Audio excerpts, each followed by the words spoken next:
Wrestling has more than one royal family.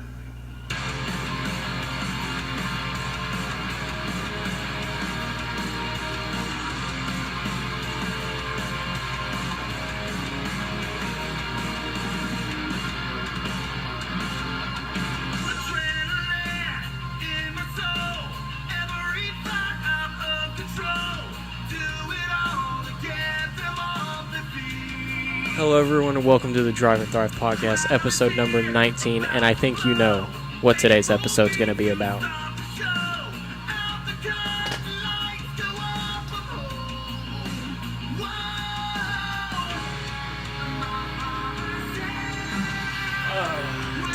Today's episode is all about the Wrestlemania recap of WrestleMania 40. Let's get into it.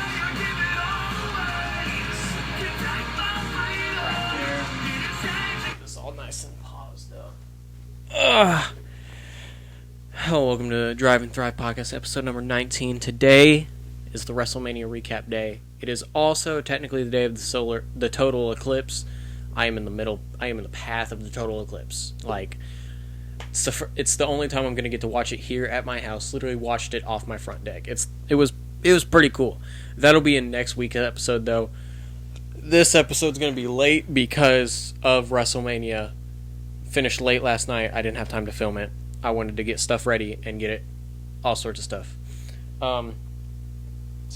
But before we start, if you're new here, please consider subscribing. Like, comment, share, do everything. It gets us one step closer to growing the channel. And if you can't tell, I am a little bit of a fan. A little bit. This is my Cody belt that I actually just sold. You guys can't see it, but it's signed right here. I sold this and my spinner WWE belt. So those are leaving, but I might be getting something in place of those sooner than you think. That won't be on this channel. That'll be on my other channel, on AJ Kinder, so I'll link that in the description. Go check that out. But I have quite a bit to get into today. I had to make a list because, WrestleMania is it's a two-day thing. And this weekend it was in Philadelphia. So it was a lot. The city of brotherly love. So I have to start off with the brother versus brother fight, the Usos. I didn't watch the fight live, and I only watched the recaps of it. And it was pretty insane to watch. Super kick after super kick after super kick, and just Jay almost falling for Jimmy's tactics again, and all the things. But Jay comes out victorious, and I am a Jay Uso fan. As much as I love the Bloodline, I'm a Jay Uso fan more than I am a Jimmy Uso fan. So yeet. It was a thing that we thought we were going to get sooner, but we got it at WrestleMania, and so you can't ask for anything better.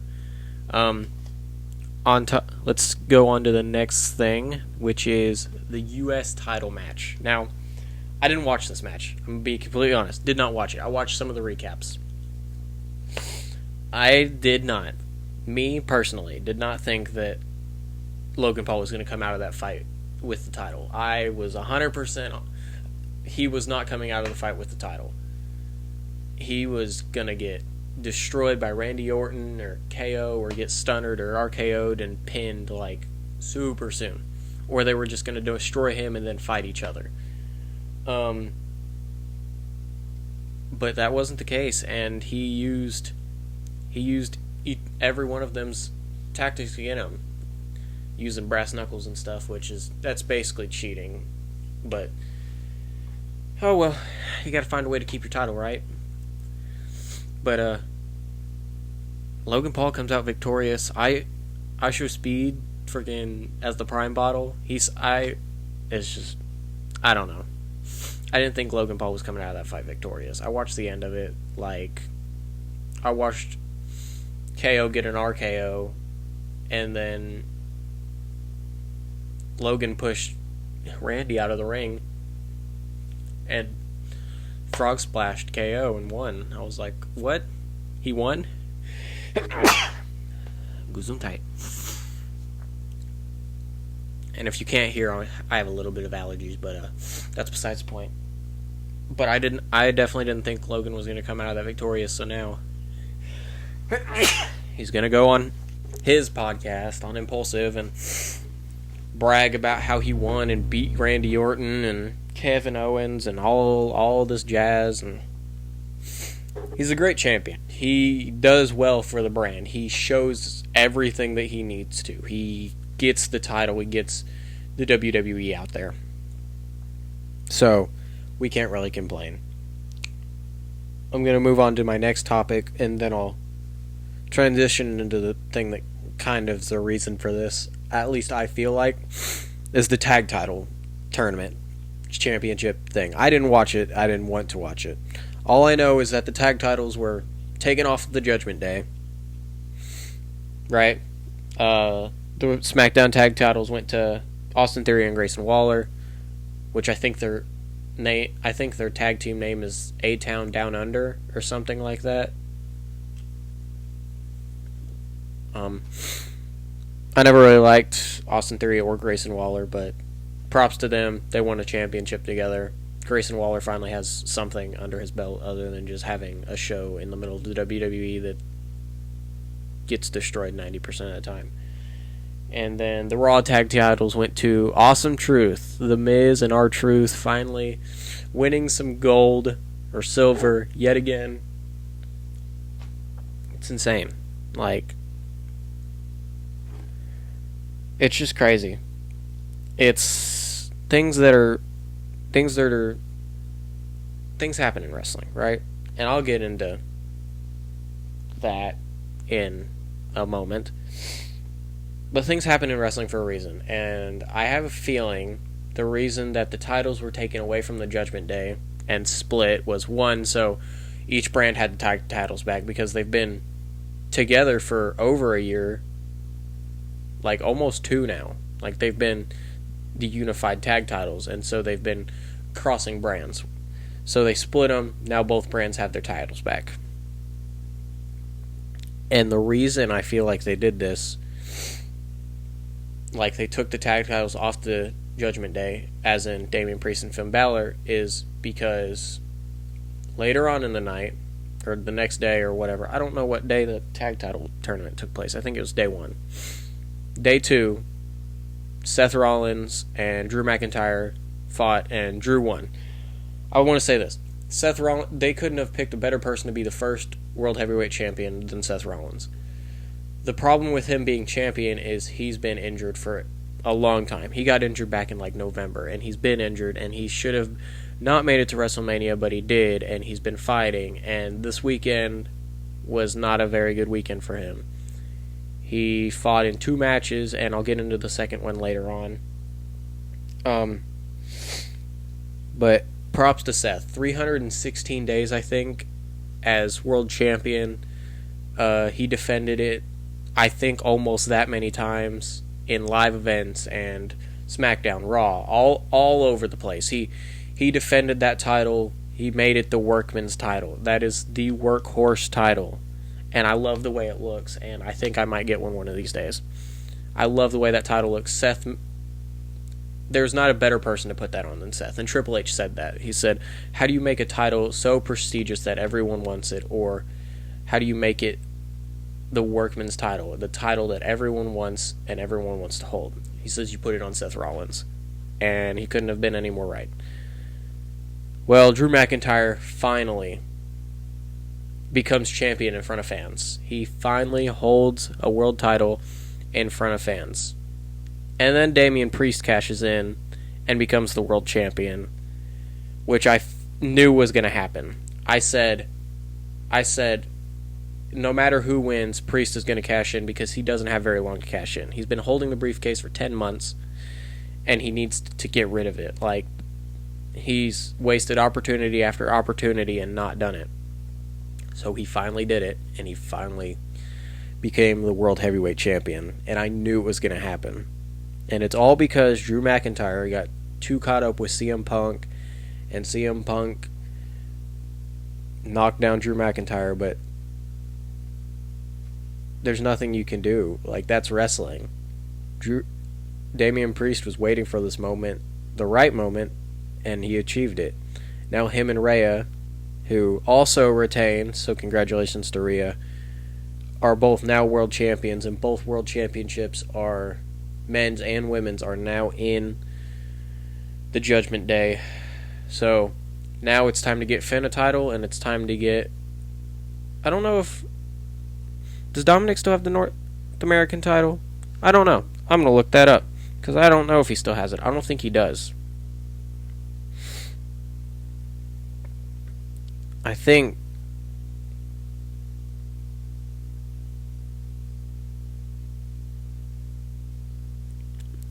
I don't think he still has the title.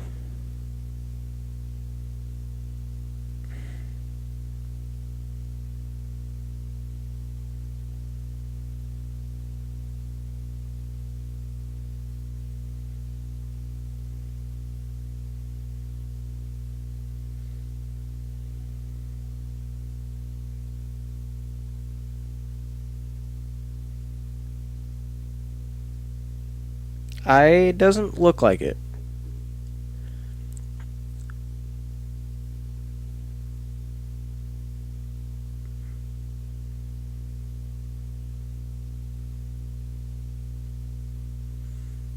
Dominic lost the NXT North American Championship to Dragon Lee, ending his second reign.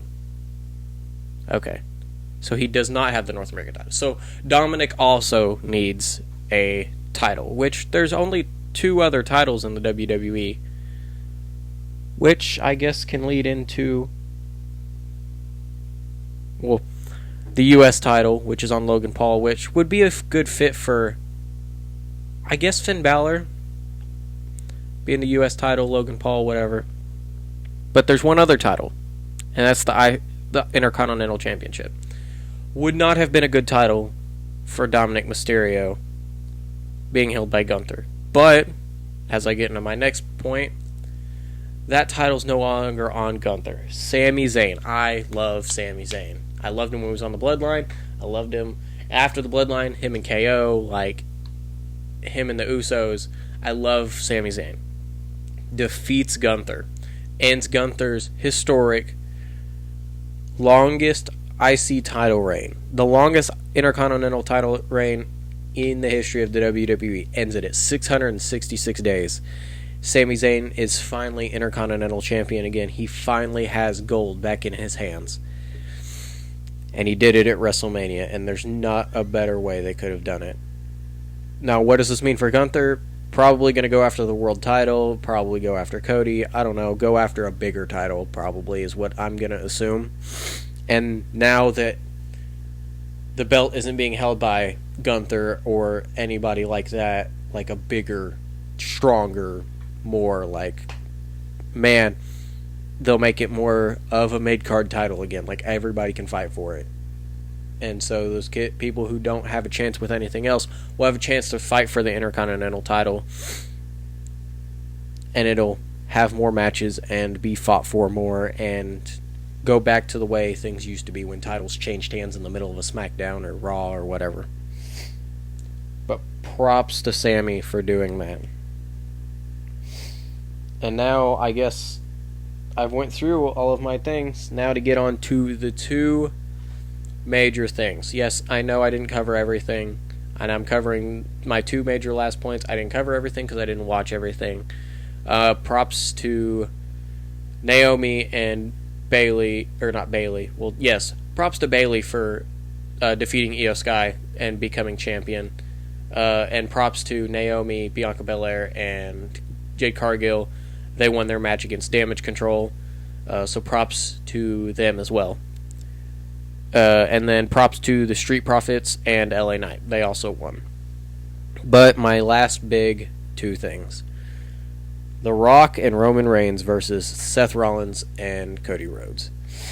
I watched that match, and at the beginning I was like, there's nothing going to be special about this match. Like, someone's going to get pinned, and things aren't going to go well. Like, it's going to be a short, non-grueling match because Cody Rhodes, Seth Rollins, and Roman Reigns all have matches the next day. like, this match isn't going to become anything. And at the beginning, it didn't seem like it. It was going super slow, like they weren't fighting that much. The match was like almost 45 minutes long, and at the towards the end, it got a lot better, and I enjoyed watching it. Was I happy to see Cody get pinned? Absolutely not. Seth Rollins was thriving in pain, and The Rock pinned Cody Rhodes. And at that moment, everybody knew Cody was not losing on Sunday. He was absolutely not going to take it. Which leads me into my next point. The match was for the Rock, Roman, Seth, Cody match was for rule stipulations for Sunday's match. It was either going to be a normal match with no interventions. You can't intervene, no tools, no weapons, nothing. Like, in-ring, normal fight, right? For a championship. Or bloodline rules. Anything goes, basically. Like, it doesn't matter. People show up, weapons, doesn't matter. The beginning of the match went normal. And the first one to pull something out was Cody. He pulled out a table. Well, Roman pulled it out and put it back under the ring, and I was super confused. Now, Roman eventually pulled out a kendo stick, but that was about it for a while. And I was shocked. I was like, this is crazy. Like, this is not how I thought this match would go. I thought the whole bloodline was going to walk down to the ring with Roman, but it was just Roman and Paul Heyman walked down to the ring, and I was super confused. And for the longest time, no one showed up. And then Jimmy showed up and super kicked Cody, and then Jay was coming down the ramp, and him and Jimmy started fighting, and Jay speared him off the side of the ramp at WrestleMania through tables. And then Solo shows up and spikes Cody, almost reminiscent to last year's WrestleMania. Cody did 2 crossroads, and Solo came up and spiked him. Solo started screaming at Roman. Roman said he knew and all of this stuff, and then Cody got a spike spear combo and then kicked out of it. And everyone was in shock, and no one knew what was going on. And then John Cena's music started playing, and here comes John Cena. He runs into the ring. He absolutely obliterates Solo, throws him to the outside. Attitude adjusts Roman Reigns, gets back outside, and then attitude adjusts Solo through the Spanish announce table. Everyone's like, John Cena's here. What the heck? What's going on? And then The Rock finally comes out. Finally, where you been, dude? Thought you were going to show up sooner. We have a John Cena Rock face-off at WrestleMania. Doesn't get better than that, right? Well, The Rock bottoms Cena. Cena rolls out of the ring. The Rock picks up his weight belt and goes to slap Cody with it. And then the bells play. And no one saw this coming. People thought it was going to be Stone Cold, but no, it's The Undertaker. And The Undertaker comes out, shows up in the ring, lights go out, Undertaker climbs in the ring, he's standing behind The Rock. He choke slams The Rock on the ground, The Rock rolls out of the ring, lights go back out, Undertaker disappears, right? What just happened? Level playing field.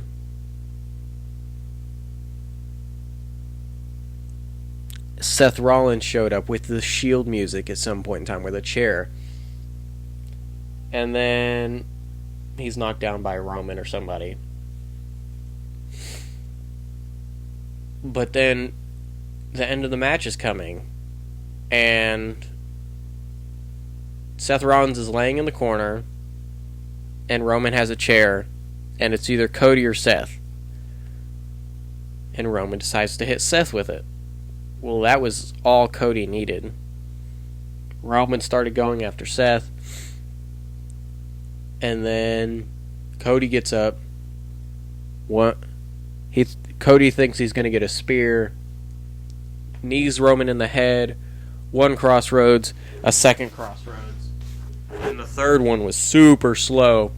Third crossroads pins him, becomes the undisputed Universal Champion. No! My stool! My belt! Come back.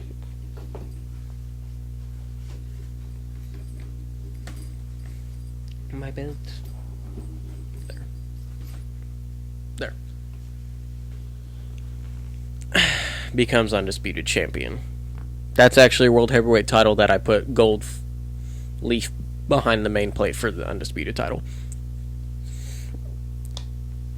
And finally, after like 1,300 days or something, after over three and a half years, Roman is finally not champion. Cody Rhodes finally finishes the story and becomes the undisputed champion. His wife Brandy shows up. Everybody starts showing up. LA Knight shows up. Kevin Owens, Seth Rollins, Sami Zayn, Jey Uso, Randy Orton, who was his mentor, John Cena. Everybody starts showing up. Emotional time. Cody Rhodes' mom. And the whole night was just crazy. Can't wait to watch Raw tonight or SmackDown. I think it's Raw. I think it'll be SmackDown because Roman was SmackDown, which I don't want to wait for a week, but I guess I'm gonna have to. But I will be watching Raw tonight to see what happens. Probably Damian Priest, like, oh, celebration! I won the title, woo! But I'm definitely watching Cody Rhodes' celebration because that's big. But I guess that's everything. Again, so many things happen. This will go down as one of the best WrestleManias ever, by far. I also want to go on a little side point here. They released Cody Rhodes side plates on WWE Shop, like, I guess the second he won, or like minutes after. I went on WWE Shop, seen them, put them in my cart, put my phone down for a minute, came back, they were sold out, gone, forever. And they took them off the site. And I was like, seriously? Like, they sold out within 15 minutes. And I was in shock. I was like, that's absolutely crazy. Like, there's no way. But there is a way, and it happened. And I was like, that's crazy. So that happened. And now, I guess without further ado, thank you guys so much for watching this episode of the Drive and Thrive podcast. Like, comment, share, subscribe, do everything. Sorry for the late upload. I hope you guys understand. But until then, I'll see you next time. Deuces.